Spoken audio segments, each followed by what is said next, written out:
Molo saut maho borhatu nadau.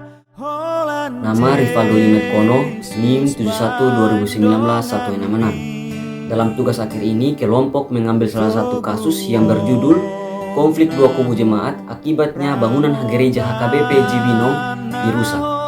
HKBP Cibinong merupakan salah satu gereja yang terletak di Kabupaten Bogor, Provinsi Jawa Barat.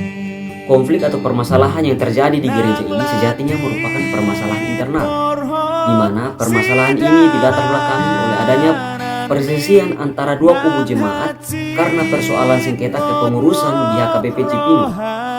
Akibatnya, buntut dari permasalahan ini adalah adanya tindakan pengerusakan bangunan gereja yang dilakukan oleh sekelompok orang, di mana kejadian ini terjadi sekitar pukul 10 malam waktu Indonesia Barat di tanggal 16 Oktober tahun 2022. Akibat dari tindakan pengerusakan yang dilakukan oleh sekelompok orang ini, maka kemudian polisi sebagai pihak yang berwajib pun melakukan tugas dan tanggung jawabnya dengan melakukan penangkapan dan penyelidikan terhadap oknum pengerusakan, karena tindakan yang dilakukan merupakan tindakan pidana.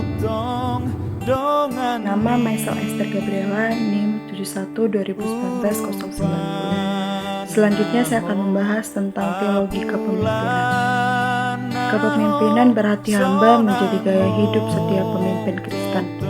Pemimpin Kristen dapat menginterpretasikan teladan yang baik bagi setiap orang percaya sesuai dengan keteladanan Yesus.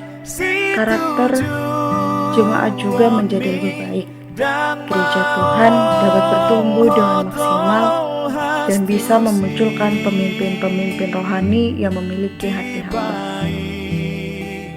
Dalam konteks teologi kepemimpinan, pemimpin menjadi salah satu pemacu sebuah terobosan dalam gereja, lembaga rohani, dan juga jemaat.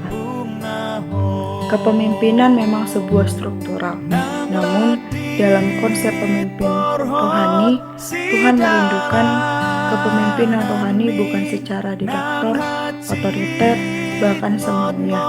Namun hati Tuhan memiliki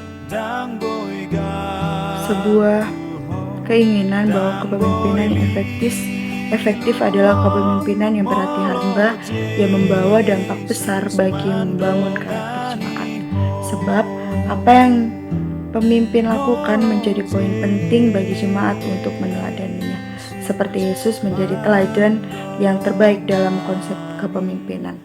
Sebab segala yang dilakukan Yesus selalu mengutamakan jiwa-jiwa.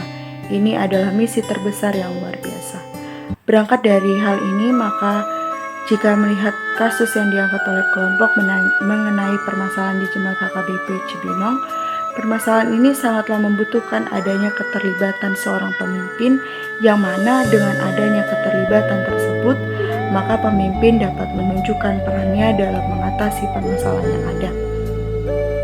Peran pemimpin dalam hal ini, pendeta sebagai pemimpin jemaat yang mempunyai tanggung jawab tersebut untuk membebaskan jemaat yang sedang terjebak dalam permasalahan internal tersebut. Dengan adanya keterlibatan dan peran pemimpin ini diharapkan perselisihan yang terjadi dapat teratasi dengan cara seorang pemimpin mengambil tindakan-tindakan negosiasi agar diterapkan kepada kedua belah pihak yang sedang berkonflik, agar kemudian kedua belah pihak yang terlibat mau untuk berdamai dan menyelesaikan permasalahan tersebut secara baik. Berangkat dari kasus yang diangkat oleh kelompok, dapat dilihat bahwa ketika adanya keterlibatan pemimpin, maka secara tidak sadar seorang pemimpin telah menunjukkan karakteristik kepemimpinan yang baik, di mana pemimpin hendak melayani dengan ketulusan hati dan tanggung jawab yang penuh, sehingga dengan demikian maka jemaat dalam keterlibatan tersebut dapat dibimbing untuk saling mengasihi dan berdamai secara kekeluargaan sebagai saudara dalam Tuhan, seperti yang telah diteladankan oleh Yesus. Baik, nama saya Andres Ragi dengan NIM 71/2019-263. Di sini saya akan menjelaskan mengenai apa yang dimaksud dengan manajemen. Berbicara mengenai manajemen merupakan sebuah seni maupun ilmu pengetahuan yang berfungsi untuk mencapai tujuan yang nyata yang mendatangkan hasil atau manfaat. Manajemen gereja merupakan sebuah manajemen yang Kristiani, yakni manajemen yang beralaskan kepada firman Tuhan sebagaimana yang tertulis di dalam Alkitab dan nilai-nilai di dalam Alkitab yang perlu diketahui oleh banyak orang. Di dalam manajemen Kristiani, yang menjadi manajer atau pengelola ialah Tuhan Allah sendiri. Maka dapat dikatakan bahwa manusia sebagai sarana maupun alat dari sumber daya manajemen. Di dalam manajemen sendiri memiliki fungsi. Fungsi yang pertama ialah fungsi planning atau perencanaan. Merupakan sebuah serangkaian atau tindakan yang mencapai suatu hasil yang diinginkan. Jadi, planning ini bertujuan untuk sebuah gereja agar organisasi gereja mampu memperoleh dan mengikat sumber daya yang dibutuhkan untuk mencapai tujuan. Perencanaan juga berfokus pada masa depan, apa yang harus dicapai agar esensi dan tujuan itu dapat diwujudkan.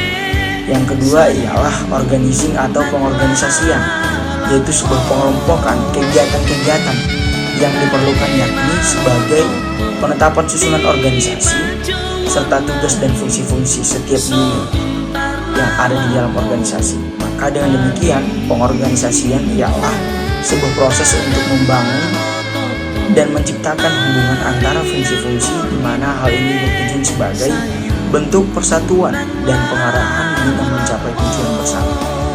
Dan fungsi yang terakhir ialah controlling atau pengendalian. Ini merupakan sebuah proses untuk menetapkan pekerjaan apa yang sudah dilaksanakan, yakni sebagai bahan evaluasi penilaian mengenai apa yang harus diperbaharui di dalam manajemen tersebut.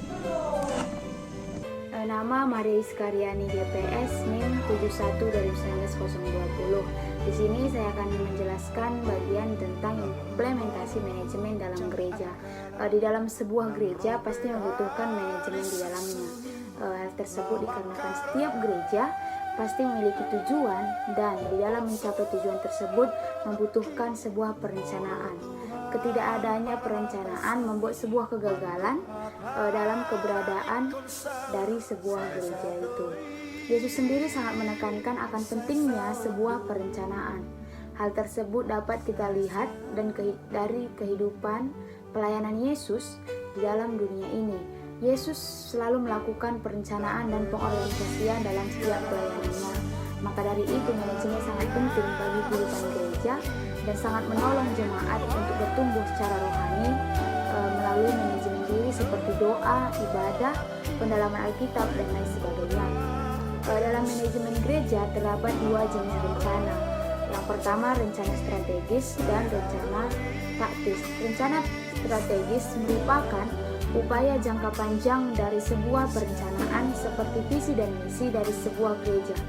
Rencana taktis sendiri lebih bersifat konkret dalam merencanakan langkah-langkah untuk mencapai tujuan dari gereja. Adapun tahap-tahap dari sebuah perencanaan dalam manajemen gereja adalah pertama menyusun atau menentukan visi yang menjadi tujuan akhir dari perencanaan sebuah gereja. Kedua, menetapkan misi atau upaya-upaya yang strategis untuk mencapai visi gereja ketika objektivitas sasaran atau goals terhadap sasaran jangka pendek untuk mencapai visi gereja. Keempat, menetapkan langkah-langkah yang ingin dilakukan untuk tercapainya objektivitas yang telah ditentukan oleh gereja. Selain program jangka panjang dan jangka pendek, ada beberapa prinsip perencanaan dalam manajemen gereja, yaitu pertama, berdoa untuk mendapatkan pimpinan Tuhan. Yang kedua ialah tujuan harus rasional dan sederhana. Yang ketiga, melibatkan jemaat agar mereka berdoa dan mendukung pelaksanaannya. Keempat, memprioritaskan yang terpenting karena tidak semua program dapat dilakukan bersamaan. Kelima, ialah memperlihatkan secara mendetail agar segala proses yang terhambat dapat diatasi. Melihat apa yang terjadi dalam HKBP Cibinong yang dikaitkan kemudian dengan hukum gereja terkhusus hukum gereja HKBP, Yang menjadi analisis krisis dan kesimpulan kami adanya kurang kepercayaan terhadap pemimpinnya.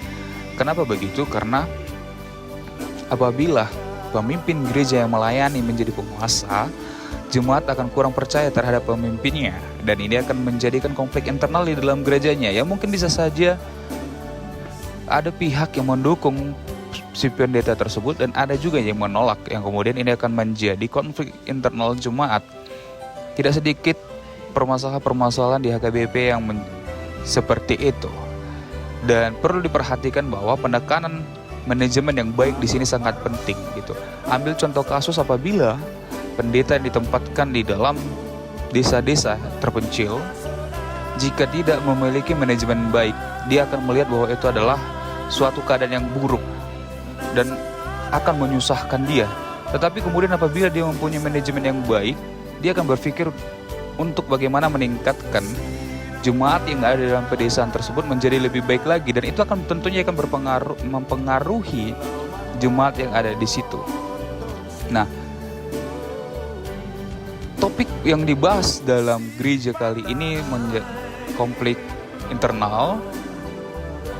Acap kali menonjol adalah konflik atau gesekan yang jauh dari nilai-nilai pengikut Kristus.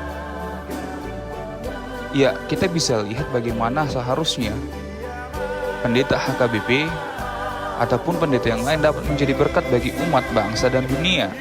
Dan tentunya jika pendeta mempunyai manajemen yang baik, semua jemaat akan bahu-membahu untuk saling melayani, dan hasilnya akan berkecukupan untuk mencukupi gereja tersebut. Nah, kemudian juga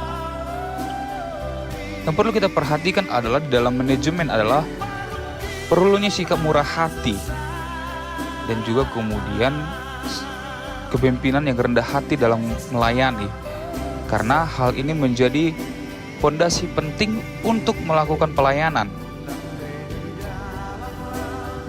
Oleh karena itu, sebagai pemimpin gereja sudah seharusnya untuk melihat kembali nilai-nilai manajemen yang baik dan mempersiapkan dirinya jadi pemimpin yang baik, bukan menjadi pemimpin yang berkuasa, tetapi bagaimana pemimpin yang melayani.